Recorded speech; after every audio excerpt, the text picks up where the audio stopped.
bien, je propose qu'on puisse voir ces différentes richesses dans l'évangile de Matthieu, au chapitre 13.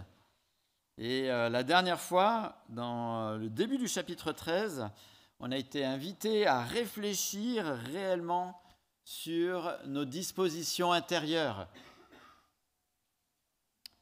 Nos dispositions intérieures quand on est confronté aux enseignements de Jésus.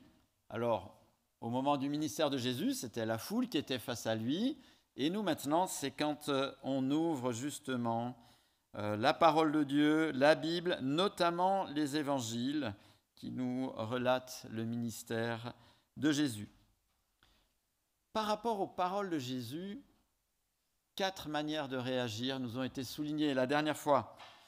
Est-ce que ça glisse comme sur l'eau, comme l'eau sur les plumes d'un canard, hein? Est-ce que ça nous intéresse, mais superficiellement? Et dès que des choses sérieuses bousculent notre vie, on se consacre aux choses sérieuses et on laisse la parole de Dieu à côté. Peut-être, troisième possibilité, sommes-nous bien intentionnés, avec l'envie de bien faire, et finalement les objectifs que nous met la société prennent le dessus et on laisse les paroles de Jésus, on les laisse finalement. Quatrième tableau nous a encouragés à vraiment avoir de bonnes dispositions. Comme cela, on peut mettre la volonté de Dieu en action, elle peut commencer à émerger dans notre vie et on commence à exprimer l'identité de disciples de Jésus. Et nous nous sommes motivés en mémorisant un verset du psaume 51:12. « Ô Dieu, crée en moi un cœur pur, renouvelle en moi un esprit bien disposé. » Renouvelle en moi un esprit bien disposé. Et peut-être qu'on en a besoin avec les années de cheminement avec le Seigneur, peut-être qu'on est rentré dans une forme de routine, peut-être qu'on a besoin d'être renouvelé, d'avoir de nouvelles bonnes dispositions pour le Seigneur. En lisant ce début du chapitre 13, le constat, il n'est pas super encourageant quand même. Non, vous ne trouvez pas ? 3/4 des terrains sont infructueux.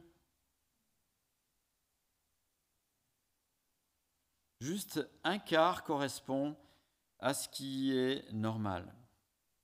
Et ça voulait dire que très certainement, dans l'auditoire de Jésus, il y avait peut-être cette même répartition de personnes qui étaient là peut-être pour le côté un peu événementiel, d'autres qui étaient là pour la polémique, et finalement de personnes réellement qui voulaient avancer. Il n'y en avait peut-être pas si tant que ça. Aurait-il fallu faire le tri ?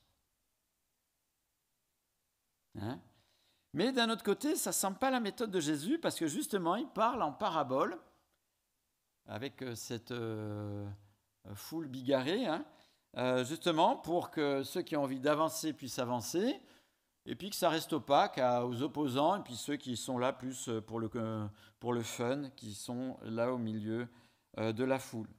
Mais quand même, à cette question du tri, certainement que Jésus a dû discerner ce que peut-être les uns les autres avaient derrière la tête.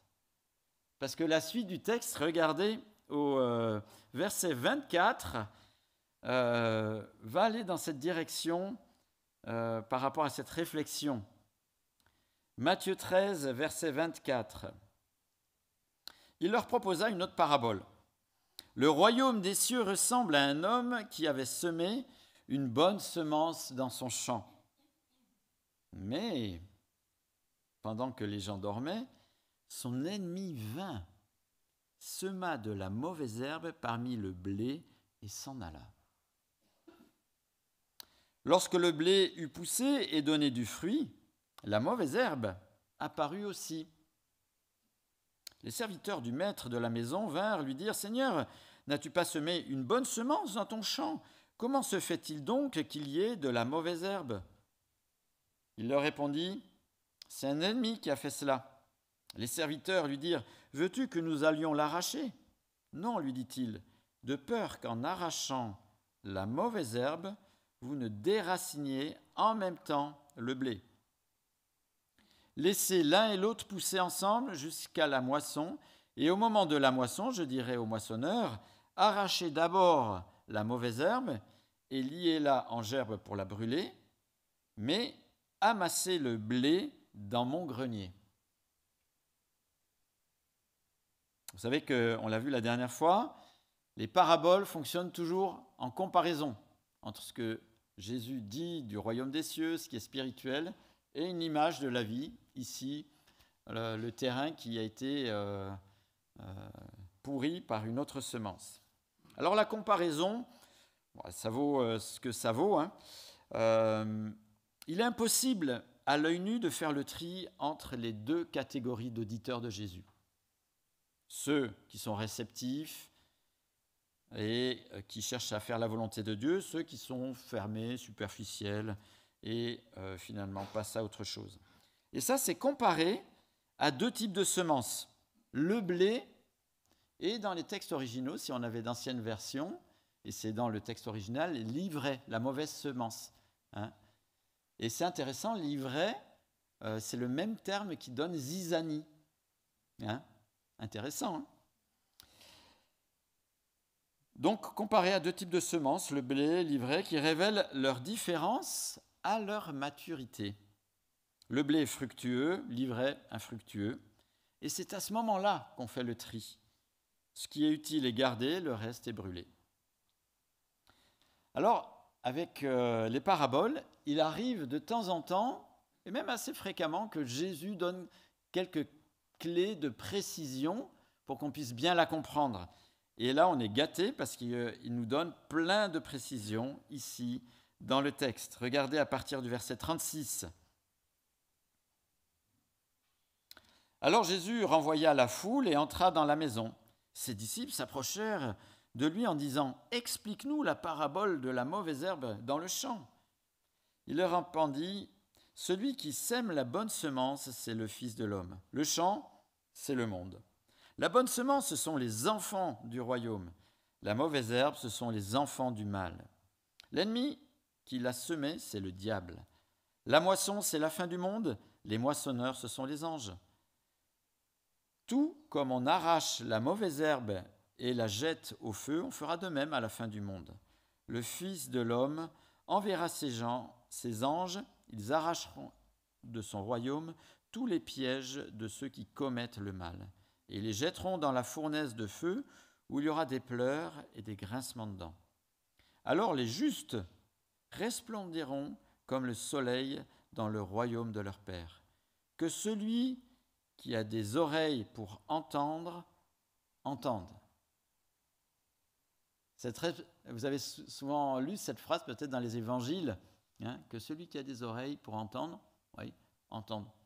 Répétition, oui, c'est pas juste que ça rentre là, mais que ça rentre là.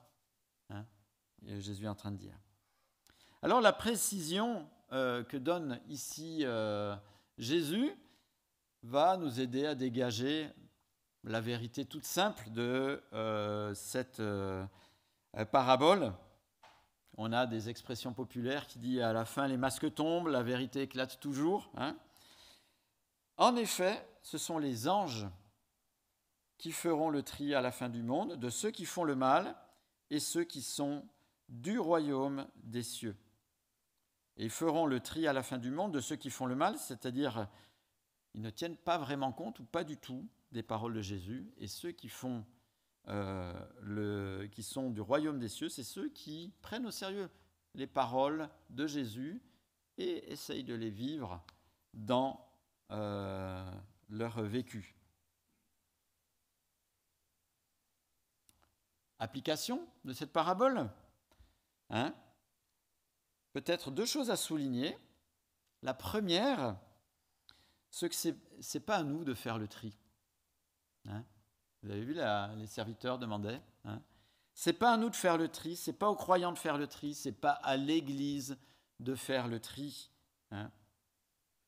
que ce soit grossièrement, un peu comme, je sais pas, un videur de boîte de nuit, toi oui, toi non, toi oui, toi non. Hein.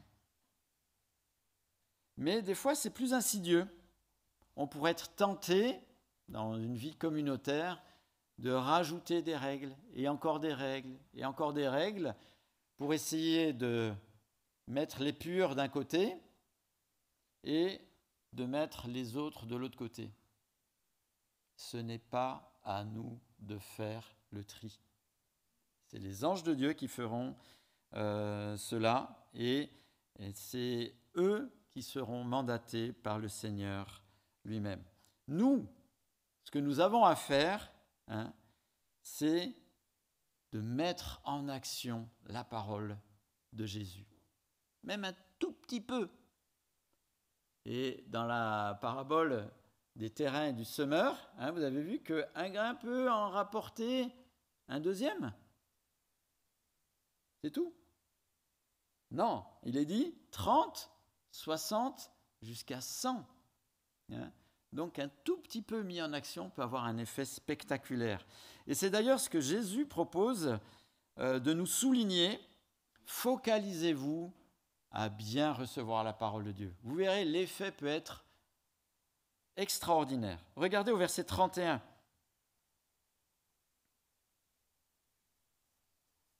Il leur proposa une autre parabole.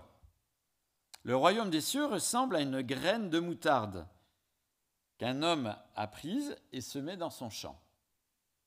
C'est la plus petite de toutes les semences. Mais quand elle a poussé, elle est plus grande que les légumes et devient un arbre, de sorte que les oiseaux du ciel viennent habiter dans ses branches. Là encore, toute petite parabole, mais avec une comparaison, ça fonctionne toujours en comparaison. Les paroles de Jésus reçues profondément dans une vie peuvent être bénéfiques, on vient de s'en rappeler. 160-30 pour 1. C'est comparé à la plus petite des graines qui peut devenir un arbre refuge. Waouh! La vérité qu'on pourrait en dégager de cette parabole, avec des expressions peut-être usuelles. Petit à petit, l'oiseau fait son nid, les petits ruisseaux font les grandes rivières, à petits pas, grands effets. On a toutes ces expressions qui sont dans notre culture, mais qui montrent qu'un tout petit peu de l'enseignement de Jésus mis en action dans une vie peut avoir un effet waouh. Et c'est d'ailleurs ce que Jésus va montrer dans la parabole qui suit, au verset 33, en montrant que l'impact de la parole de Dieu touche l'entier de la personne quand on cherche à la mettre en action. Ça montre l'impact total. Regardez, verset 33. Il leur dit cette autre parabole. Le royaume des cieux ressemble à du levain qu'une femme a pris et mis dans 3 mesures de farine pour faire lever toute la pâte. Un tout petit peu de levain fait lever toute la pâte. Et peut-être que ça vous est arrivé d'oublier une pâte qui était en train de monter. Et quand ça déborde, on s'en souvient en général, ça colle un peu partout, on n'arrive pas, on se dit, un tout petit peu de levain fait lever toute la pâte. Il faut bien surveiller le temps de levage. Je ne sais pas si je suis le seul à avoir fait la gaffe, mais en tout cas, voilà. Et c'est une comparaison ici, l'impact quand les paroles de Jésus sont réellement vécues dans une vie, vivantes dans une vie, est comparé à du levain qui agit sur l'ensemble de la farine. Et c'est un autre encouragement que donne ici Jésus. Non seulement un tout petit peu peut faire quelque chose de grand, un tout petit peu peut agir complètement, et on a aussi des expressions qui vont dans ce sens, dans notre vocabulaire commun. Alors c'est plutôt dans le sens un peu négatif que j'ai trouvé. Une étincelle peut mettre le feu à toute une forêt, mais c'est un petit peu la même idée. C'est pas super positif, hein. Une pomme pourrie peut faire gâter tout le panier. On va garder plutôt le côté positif, hein. Un peu de levain fait lever toute la pâte. Mais ce que Jésus veut montrer et nous encourager au travers de ces deux petites paraboles, c'est que même si nous sommes anonymes, même si numériquement on n'est pas très très nombreux, même si cette semaine je vais faire, c'est juste quelque chose un tout petit peu, hein, qui semble 3 fois rien, même si l'accueil des paroles de Jésus se traduise par des petits actes dans nos vies, ça peut avoir un écho, une ampleur que l'on ne mesure pas. Hein? Ce sont ces petits peu qui font que les disciples de Jésus sont transformés par le renouvellement de l'intelligence et peuvent discerner quelle est la volonté de Dieu, ce qui est bon, agréable et parfait. C'est Romains 12, 2. Je crois qu'on a peut-être même la référence. Romains 12, 2 qui dit « Transformé par le renouvellement de l'intelligence et peut discerner quelle est la volonté de Dieu, ce qui est bon, agréable et parfait. » Ces petits peu de Dieu mis en action dans nos vies, eh bien c'est ça qui fait qu'on ressemble petit à petit, de mieux en mieux, à notre Sauveur. Jésus l'a montré aussi d'une manière différente. Hein? La Bible nous dit qu'il n'avait rien pour attirer le regard. Et puis quand on y pense, ce n'était qu'une personne dans l'histoire de l'humanité. Pas grand-chose. Hein? Pourtant, sa vie, qui a fait la volonté de Dieu, a eu et a un immense impact au niveau planétaire. Du temps où il était là, comme jusqu'à maintenant.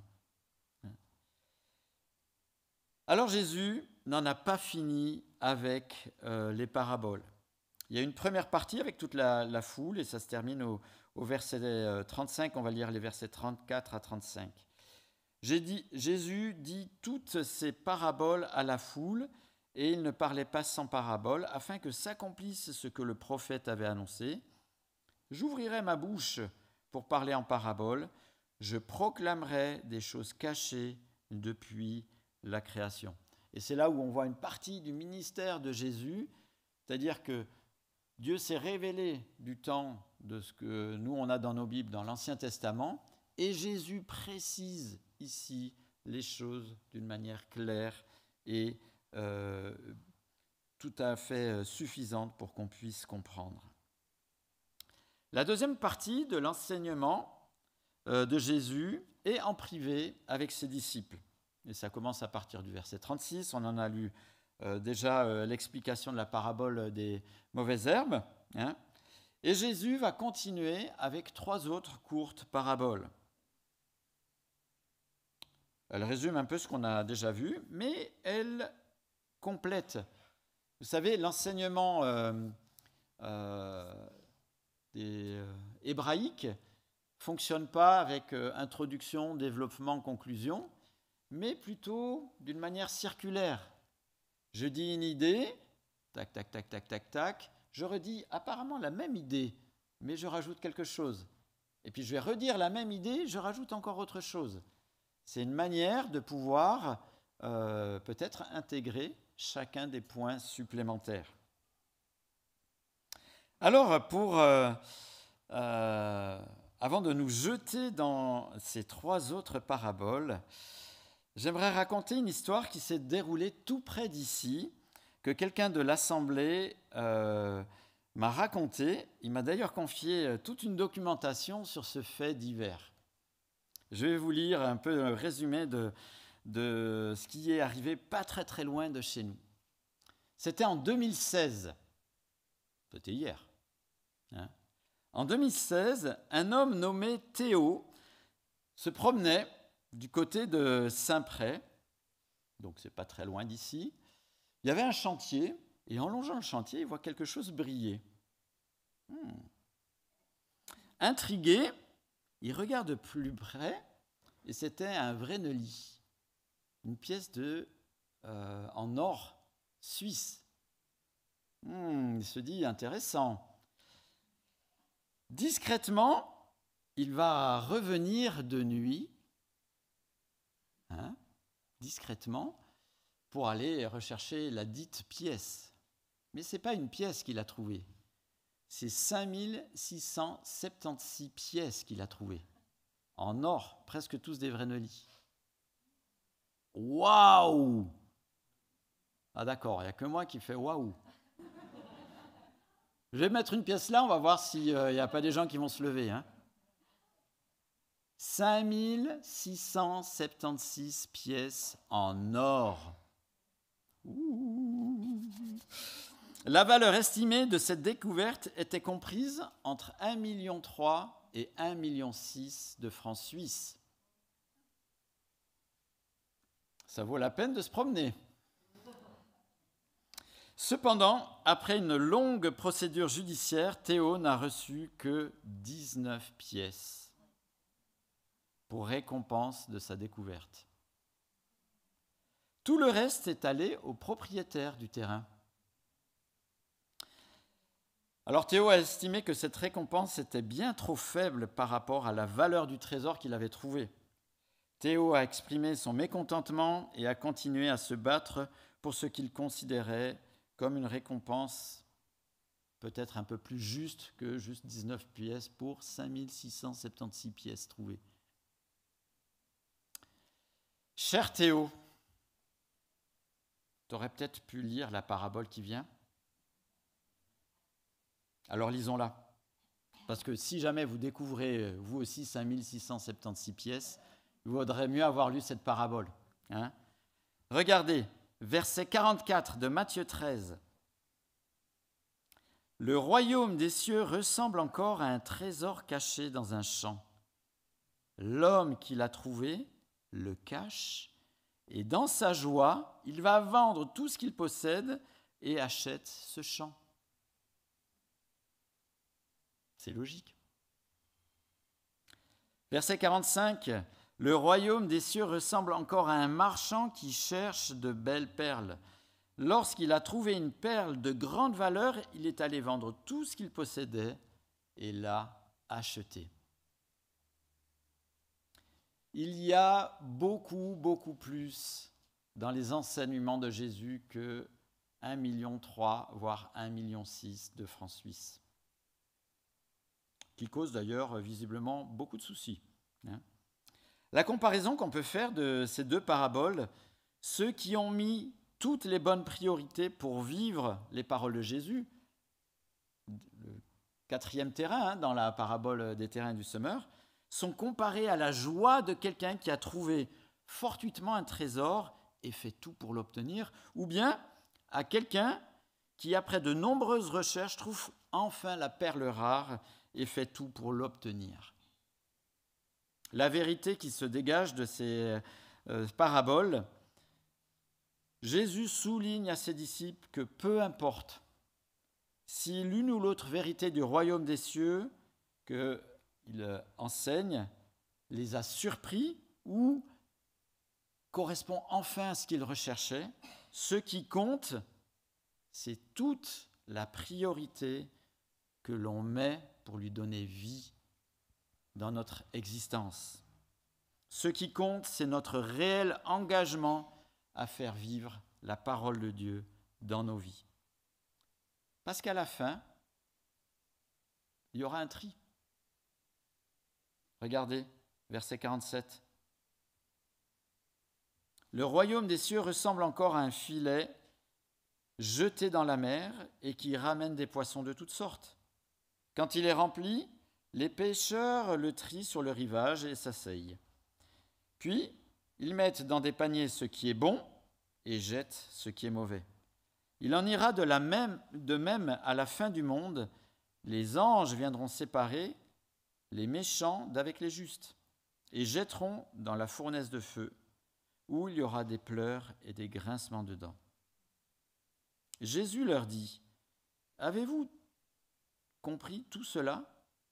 « Oui, leur répondit-il. » Jésus nous dit Avez-vous compris tout cela? J'espère qu'on peut répondre oui.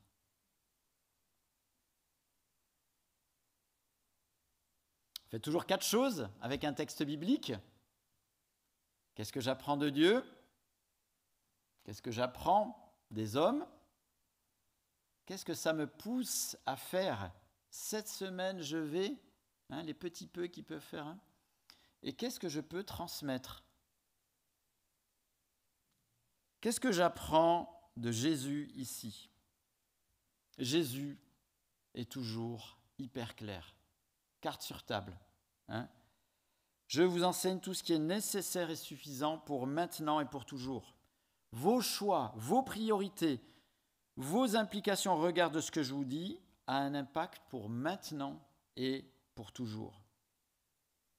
Même si ce n'est pas hyper visible, même si ça paraît confidentiel, le tout petit peu qui est mis en action peut avoir un grand effet. Mais face à ça, comment réagit l'homme? Il réagit différemment. Si vous gagnez au loto 1,3 million ou 1,6 million, quelle serait votre réaction? Vous diriez « Oh non, c'est une farce, c'est pas vrai, c'est un fake. » Et tu n'irais pas retirer tes gains. Finalement, qu'un petit bout de papier, qu'est-ce qui me dit que c'est vrai? N'importe quoi. C'est un petit bout de papier et lui, il est devant la télé, de l'autre côté, c'est peut-être pas vrai. Et vous n'allez pas retirer vos gains. Tu dirais, ah ouais, super, mais c'est trop de travail, de souci de s'occuper de tout ça. Et tu laisserais les gains. Ou bien tu dirais, ah oui, trop génial. Et puis tu oublierais d'aller chercher tes gains parce que tu as aquaponé. Ou bien, tu dirais, merci Seigneur, je vais me renseigner auprès du meilleur conseiller bancaire pour valoriser ces gains. Peut-être même arrêterais-tu ton activité actuelle pour te consacrer complètement à ce trésor que tu viens de gagner. Au final, quelle personne a empoché le jackpot? La dernière. Les autres sont repartis les poches vides. Comment réagissons-nous aux paroles de Jésus? Il y a plus que 1,3 million, voire 1,6 million dans les paroles de Jésus.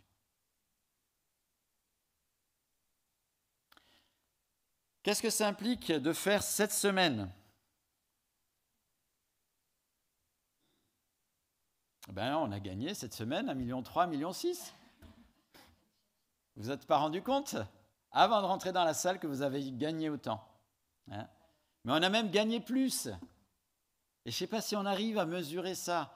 On gagne beaucoup plus en lisant les paroles de Dieu que quelques chiffres dans un compte bancaire.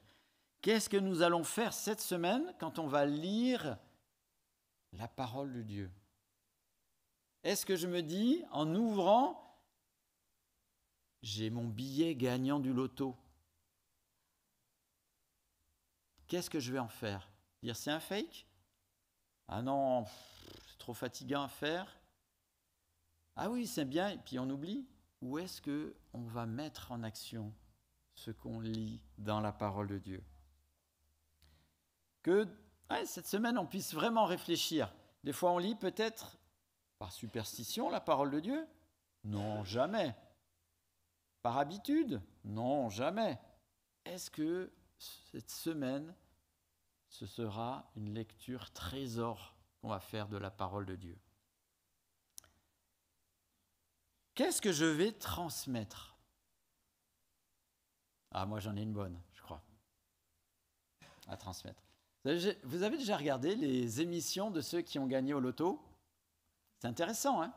Très très intéressant. D'ailleurs, ça se passe souvent pas super bien, malheureusement, de gagner trop d'argent d'un coup. C'est pour ça que je ne suis pas allé retirer mes gains. Mais un des phénomènes massifs, toujours le même quand on gagne au loto, c'est qu'on a beaucoup d'amis, tout d'un coup. Des personnes qui n'ont jamais été autant vos meilleurs amis. Alors moi, j'ai un secret à vous transmettre si vous voulez parler de la parole de Dieu. Dites, j'ai gagné au loto. Ah, même mieux encore. Et peut-être que ça va être le moyen, et on peut parler justement de ces différentes paraboles, et de dire, vous allez que c'est encore bien mieux que de gagner quelques argents pour des choses là, tout de suite, qui disparaîtront, alors que un tout petit peu mis dans une vie peut avoir un impact dès maintenant et pour l'éternité. J'aimerais prier. Seigneur, merci pour tes encouragements à nous remotiver, Seigneur, à considérer ta parole. Seigneur, merci parce que pour nombre d'entre nous, nous sommes des lecteurs habitués de la parole de Dieu. Mais Seigneur, peut-être que la routine vient et on ne s'imagine plus le grand trésor que tu nous donnes. Seigneur, renouvelle-nous, comme on l'a appris dans ce psaume. Renouvelle, donne-nous un esprit bien disposé, Seigneur. Et aussi, l'humilité, la volonté pour le faire agir dans notre vie et que tu puisses toi-même faire grandir ta parole en nous. Et Seigneur, qu'on puisse te louer, te reconnaître, t'adorer, Seigneur, pour ce que tu fais dans nos vies. Seigneur, donne-nous cette disponibilité et qu'on ait de la joie à te voir agir en nous. Amen.